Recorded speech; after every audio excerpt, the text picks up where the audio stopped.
Hey guys, so today I'm actually going to share a little bit more on my blog, especially because I think I'm a little knowledgeable on this subject pertaining to the border, especially of where I grew up.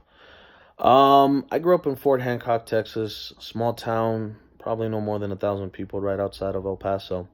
It's right across the border, right across the border, from Cedillos, it's the other part in Mexico, as well as El Porvenir. Well, growing up, I actually, encountered a lot of issues with the border patrol, with a lot of immigrants, and it's something that I'll actually share in greater detail later on in this blog. Well, pertaining to the first question, how is the U.S. Mexico border shaped and framed by politics? Well, we actually have to see that politics have been deeply embedded in seeing what is the border. For example, due to armed conflict, the Treaty of Guadalupe Hidalgo, where we actually, you know, got a lot of the border states, California, Arizona, New Mexico. Later on, with the Gadsden Purchase, we of course purchased more lands across the border, spanning from Arizona all the way over here to Las Cruces, New Mexico. But more importantly, we actually have to see what the way the geographical region is made, you know, and a lot of the issues that happen across the border cities. For example, we actually have to notice the difference in here in El Paso, in our borderline, and maybe all around Texas.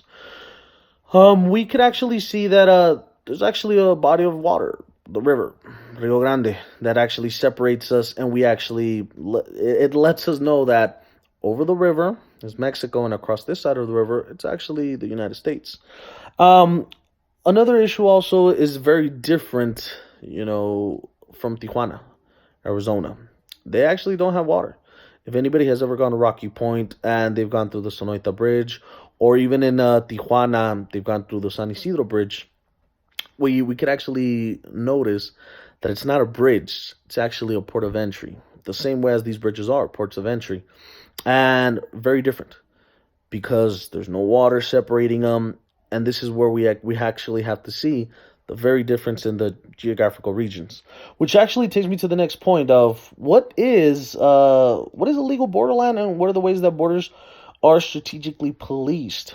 Well, as I had previously described, to actually know what a legal borderland is, we have to actually take a brief description, a brief piece in the reading where it says borderlands can function as contact zones between ideas, as spaces of ideological ambiguity that can open up new possibilities of both repression and liberation.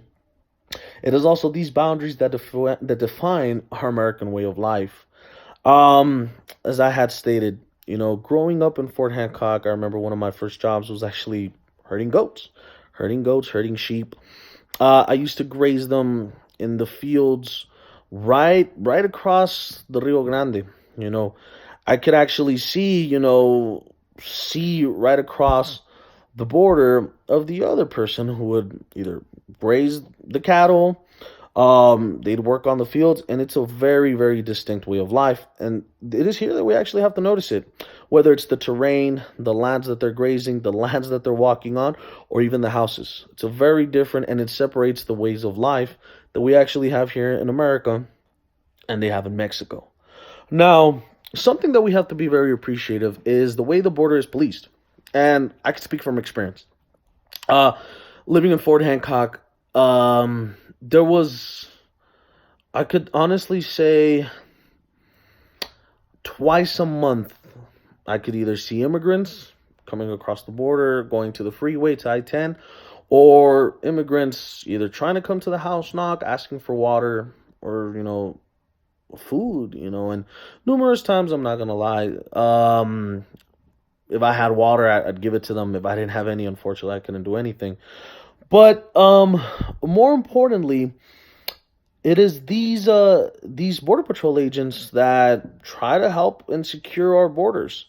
For example, these border patrol agents with the Hold the Line initiative actually stopped a lot of immigrants coming over to the United States, and in turn causing either crime sprees that were happening amongst El Paso, and they actually stopped that a lot with that strong border patrol presence. Thanks to them, we actually see them now all across our border, spanning from Columbus, I believe Columbus, New Mexico, all the way to over here to Fort Hancock, where I live, where I'm from. Now, not only that, but how does the law enforcement help to create a national identity? Well, this is a very trick question, and I believe it's all subject to opinion. And I'm going to tell you why. Numerous times when I was stopped by the Border Patrol, I was actually stopped. I was constantly asked, hey, do you speak English? And numerous times I used to talk back. I used to ask, does it look like I don't speak English? Or what distinct features do I have that looks like I don't speak English? Is it because I'm wearing a sombrero? Is it because I'm wearing farm-looking clothes? I'm wearing long sleeves? I'm wearing boots?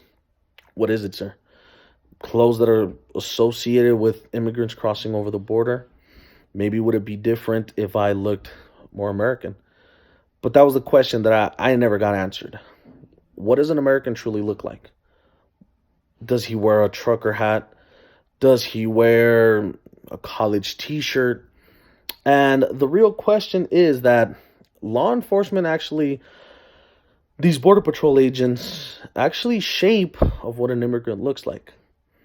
Thus, having a lot of signs, if we've ever driven across Arizona or through, New Mexico, parts of New Mexico, I believe, there's signs that give warning to crossing immigrants. A sad and, unfortunate thing.